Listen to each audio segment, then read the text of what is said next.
Our names are Olivia, Lauren, and Jillian, and this is our senior STEM project to help veterans move safely around a kitchen. We'll start off with our problem statement. When serving, veterans have a high chance of being debilitated in some way.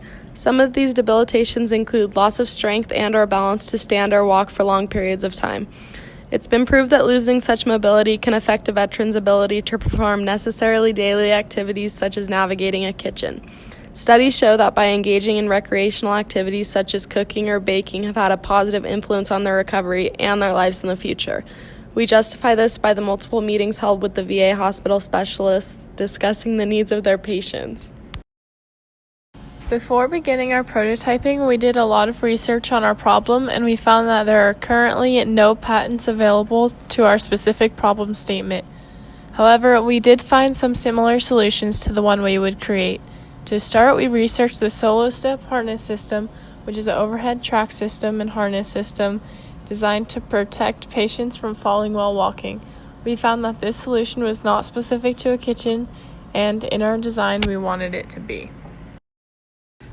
The next solution we looked at was lowered countertops, which allowed for cooking to be accomplished sitting down as appliances were more accessible and cleanup was easier. However, this solution did not meet the requirements that allow for the user to stand and walk around a kitchen. The final solution we looked at was a roll-under sink, which moves plumbing in a different direction instead of directly under the sink in order to create space for a wheelchair to be rolled under the sink so the veteran can easily use the sink. Again, this does not allow for total mobility around an entire kitchen. When beginning to develop our own solutions, we had a few requirements that had to be met in our final solution.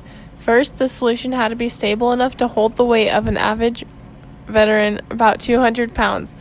Next, the solution must be movable and adjustable. It must be durable and withstand daily use. We approximated 3 times daily. The solution must be relatively inexpensive, must not get in the way of cooking maneuvers, and it shouldn't take up lots of counter space. With the use of a decision matrix, we're able to narrow down our choices of solutions to be the best one by using a ranking scale of the solutions that would be the best fitting during our design requirements.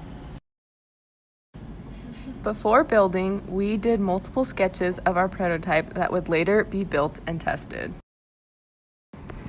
To test our prototype, we followed a series of steps to ensure the prototype was at its best before developing the modifications to our final product. The first step was to secure the test subject into the harness attached to the track system.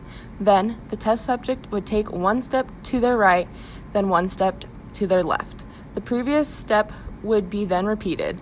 After, the test subject will twist at their waist 3 times to each the right and the left side, alternating sides each time. Then, the test subject would lean backwards with their feet still on the ground in a standing motion for 3 intervals of 5 seconds each, with a return to normal upright position between each interval. For the last step, steps 1 through 5 should be repeated with a different test subject.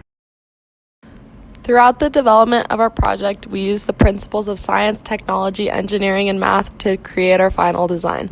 Science was used to determine a material to be used as well as how it would be used. Technology was used with the Torchmate to precisely cut our pieces of metal as well as the plasma cutter to cut the details of our wheel bearing and C-channel, and a lathe to grind our wheels into the desired size. Engineering was used to create a system for the wheels to be attached to the connector as well as used to modify the height and width of the track to stop the torque. Lastly, math was used to determine the strength of the system when the force of the user was placed upon it, as well as when measurements of the track, C-channel, and other parts of the system were needed. After we tested our design prototype, we had some successful results. We tested ease of mobility and discovered that the ease of mobility was average. We also tested comfortability, which we found to be very comfortable for both test subjects. Our final test we did was a weight-bearing test. This test was extremely successful because it was able to withstand the weight of both test subjects with a perfect score.